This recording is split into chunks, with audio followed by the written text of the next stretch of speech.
Assalamualaikum warahmatullahi wabarakatuh. Halo kawan-kawan programmer dimanapun berada di segala penjuru semesta. Jumpa lagi dengan saya Sugi di channel Fosalgo. Di video kali ini kita akan melanjutkan pembahasan kita di HackerRank Java. Kita sudah sampai pada soal the queue. Jadi dalam computer science ada sebuah struktur data yang disebut dengan a double-ended the queue. Sebuah queue, sebuah antrian yang punya dua ujung ya. Atau dibaca dengan the queue, atau biasa juga disebutkan deck ya. Deck, kita bacanya deck. Tulisannya DQW. Jadi ini pengembangan dari queue atau antrian. Kalau di antrian kita mengenal skema FIFO, first in first out, yang pertama masuk juga menjadi elemen yang pertama keluar. Tapi di sini elemennya bisa masuk dari depan, kemudian keluar dari depan juga bisa, masuk dari belakang, dan bisa juga keluar dari belakang. Jadi dia adalah sebuah pengembangan dari antrian. Sebenarnya ini mirip dengan struktur data yang sudah kita bahas di video tutorial sebelumnya ya. Ini mirip dengan linked list, bisa ditambahkan dari depan, bisa ditambahkan dari belakang. Makanya bisa kita buat the queue ini bisa kita buat dengan linked list, atau bisa juga pakai array the queue yang sudah disediakan di JDK. Jadi di JDK, di Java, the queue ini adalah sebuah interface, dia bukan kelas, dia adalah sebuah interface yang bisa diimplementasikan menggunakan beberapa variasi. Pertama bisa diimplementasikan menggunakan linked list, atau kita juga bisa buat dia menggunakan array the queue seperti ini. Ini contoh pertamanya, ini contoh kedua. Kemudian tutorial lebih lengkapnya yang lebih detail, kawan-kawan boleh buka di sini di JDK ya, ada di sini ada interface the queue di JDK. Di sini ada operasi-operasinya, ada operasi untuk menambahkan datanya, ada add first, kemudian atau over first, ada juga add last, ada over last. Jadi dia bisa ditambahkan elemennya dari depan dan dari belakang. Kemudian menghapusnya juga begitu, bisa dihapus dari depan pakai remove first, pull first, kemudian remove last, dan pull last. Untuk mengambil nilainya bisa get first juga, bisa pick first, bisa get last, bisa pick last. Bisa diambil dari depan, bisa diambil dari belakang. Kemudian ini method-method yang ada di antrian, ada di queue method. Kemudian ini ada yang ada di queue method. Methodnya sama, equivalent katanya di sini, ada add last, ada over last, remove first, dan sebagainya. Kemudian dengan stack dia juga punya beberapa operasi yang ada di stack ya. Jadi ini sebenarnya dia gabungan juga dari stack dan queue ya. Jadi dia bisa bekerja seperti stack, seperti tumpukan, dan dia juga bisa bekerja seperti antrian. Jadi skema LIFO dan FIFO itu ada semua bisa semua dikerjakan di the queue. Oke, baik teman-teman yang mau belajar juga tentang queue, struktur data antrian lebih dalam juga bisa seperti dilihat di sini. Dia operasinya ada add dan over untuk menambahkan datanya, remove dan pull untuk menghapus datanya. Kemudian untuk mengambil elemennya bisa elemen atau pick. Kita kembali ke soal. Jadi di sini kita diminta untuk mengerjakan soal ini dengan menggunakan struktur data the queue. Oke, kemudian di sini ada in this problem, di problem ini kita diberikan sebuah bilangan integer n. Kemudian kita diminta untuk menemukan maximum number of unique integer. Jadi bilangan unik terbanyak ya, bilangan unik integer terbanyak di dalam sebuah subarray berukuran m. Jadi nanti kita dari n ini, dari sebanyak n elemen, kita buat sebuah subarray berukuran m. Kemudian di dalam subarray tersebut kita akan menghitung berapa banyak bilangan yang unik, artinya bilangan yang berbeda. Untuk menangani bilangan unik itu kita sudah belajar sebelumnya, kita sudah punya struktur data set ya. Kita bisa gunakan struktur data hash set untuk membuat dia memiliki elemen yang unik. Jadi nanti kita akan kolaborasikan the queue ini dengan hash set. Kemudian di sini ada batasannya, total time is 3 second ya, 3 detik katanya.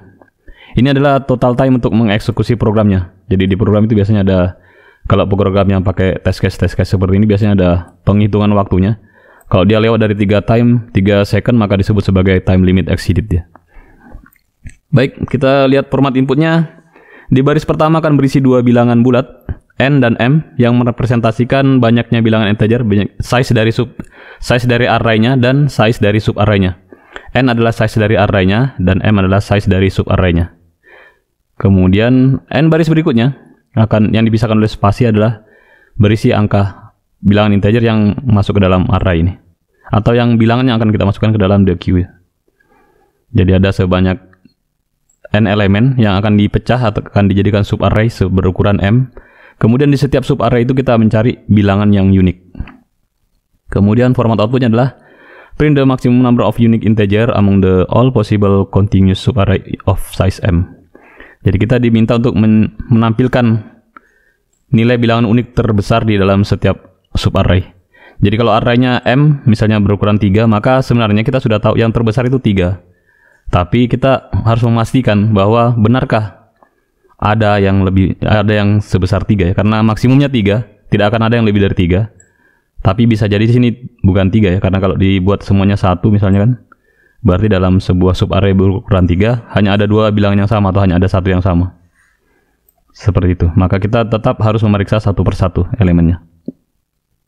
Seperti ini contohnya penjelasannya. Jadi dari input ini tadi dia n-nya adalah 6, berarti sub elemennya ini, elemen arraynya ada 6 ya elemennya. 1, 2, 3, 4, 5, 6. Kemudian sub arraynya 3 berukuran 3.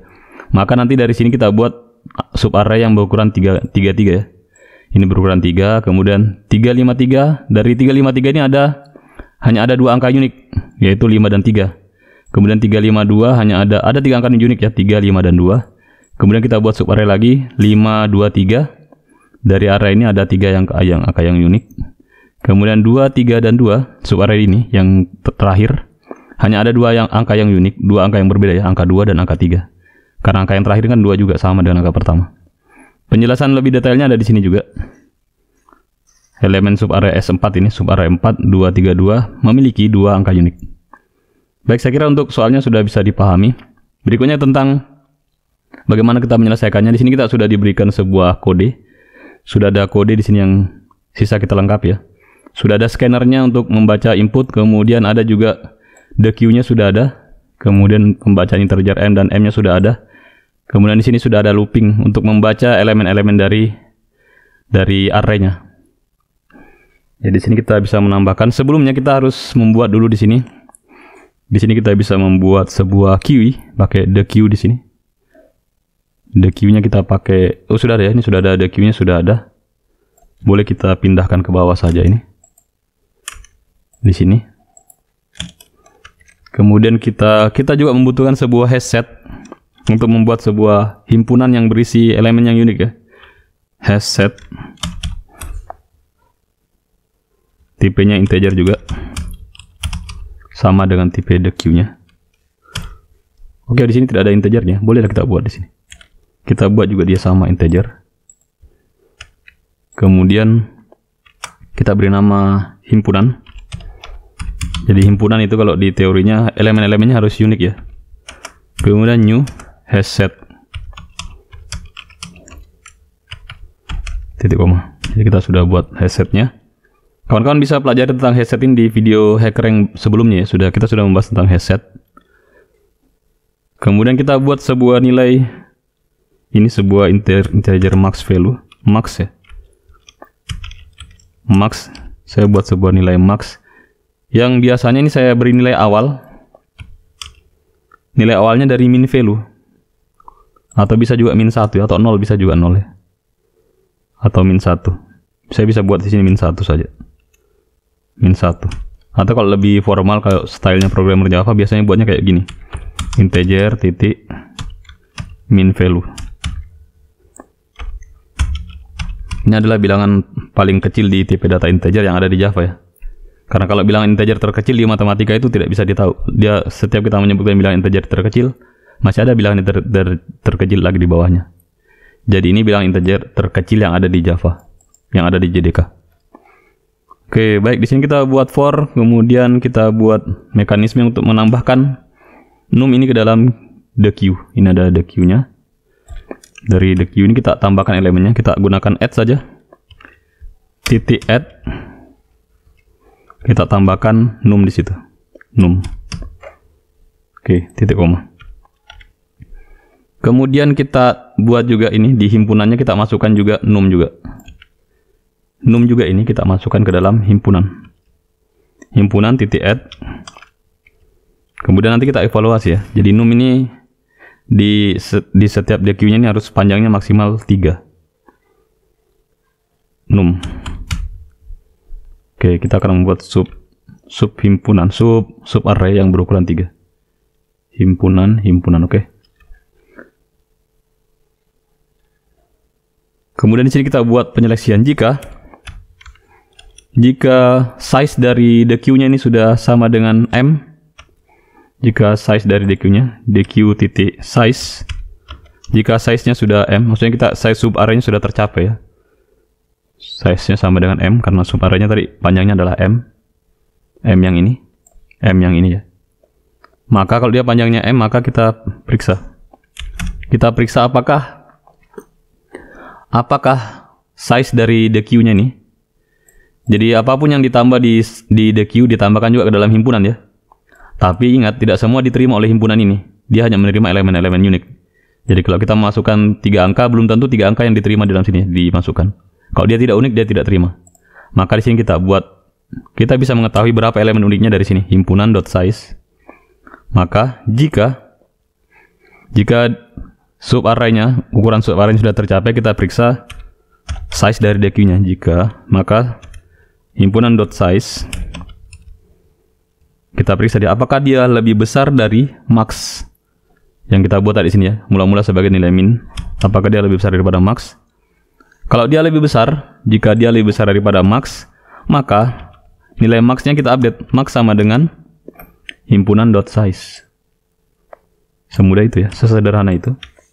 Maka kita update nilai max-nya. Max sama dengan himpunan.size. Jadi nilai max yang baru adalah size dari himpunan ini. Kemudian kita melakukan penghapusan. Jadi setelah kita capai size-nya sebanyak 3, maka kita hapus lagi elemen terdepan di dalam the queue. Cara menghapus elemen terdepannya adalah, atau kita ambil ya, kita tidak hapus dulu. Integer depannya atau first-nya. First-nya itu sama dengan the queue titik remove. Kita remove. Ini ceritanya kita hapus dan kita ambil nilainya dan kita hapus dari the queue. Kita remove dia dari the queue dan kita ambil nilainya dan disimpan di dalam variabel first ini. Kemudian kita periksa lagi apakah jika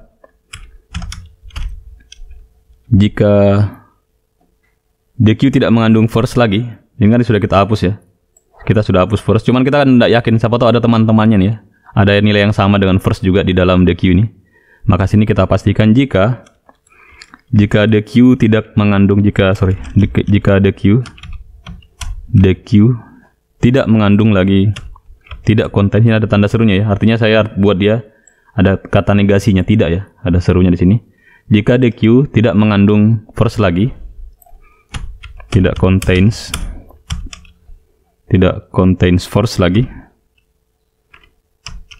Jika dia sudah tidak mengandung first ini, atau kita bisa beri nama dia head ya, biasanya head kepala gitu, yang terdepan kan.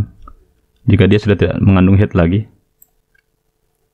kita pakai first saja lah, elemen terdepan dari queue. Jika dia tidak mengandung first lagi, maka di sini himpunannya juga kita hapus ya. Elemen first ini kita hapus juga dari himpunan. Maka himpunan titik remove. Kenapa hanya kita hapus ketika dia sudah tidak ada di queue? Karena kalau dia masih ada, kemungkinan dia masih akan punya elemen yang sama lagi berikutnya. Jadi kita tetap membutuhkan dia di himpunan. Tapi kalau dia sudah tidak ada di queue, maka kita hapus dia dari himpunan. Oke, sampai sini selesai. Kemudian setelah dari for ini kita bisa mencetak nilai max-nya ya. Setelah keluar dari for ini, kita coba cetak nilai max-nya. South system out print, sorry ini bukan di NetBeans, system out print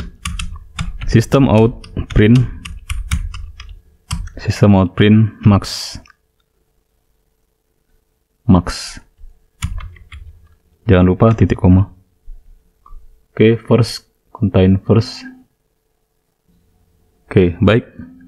Sampai di sini coba kita run code dulu. Kita coba run code dulu. Sudah diterima. Kita periksa sekali lagi kodenya. Baru kita submit. Oke, sudah diterima. Baik, saya perlihatkan kodenya perlahan-lahan. Kodenya tidak banyak ya, kita siapkan ini saja. The queue dan headsetnya. Kemudian proses penambahannya, setiap kali mendapatkan elemen baru kita masukkan ke DQ. Kita masukkan juga ke himpunan, tapi ingat himpunan ini hanya menerima elemen yang unik. Walaupun 3 elemen kita masukkan atau 5 atau 10, kalau cuman 2 yang unik maka hanya 2 yang diterima. Kemudian DQ-nya kalau size-nya sudah sampai M sebesar subarray maka kita hapus elemen terdepannya. Tapi sebelum kita hapus, kita hitung dulu size dari himpunannya ya. Kalau size-nya lebih besar daripada max, maka nilai max ini kita update menjadi nilai dari panjang himpunannya. Ini menyatakan banyaknya, himpunan size ini menyatakan banyaknya elemen yang unik dalam subarray. Berikutnya kita hapus DQ-nya, kita simpan sebagai nilai first. Kemudian kita periksa lagi apakah first ini ada di dalam himpunan. Ya, kalau DQ-nya sudah tidak ada di first ya, tidak ada samanya nilai first di DQ, maka nilai first ini kita hapus juga dari himpunan. Saya kira demikian.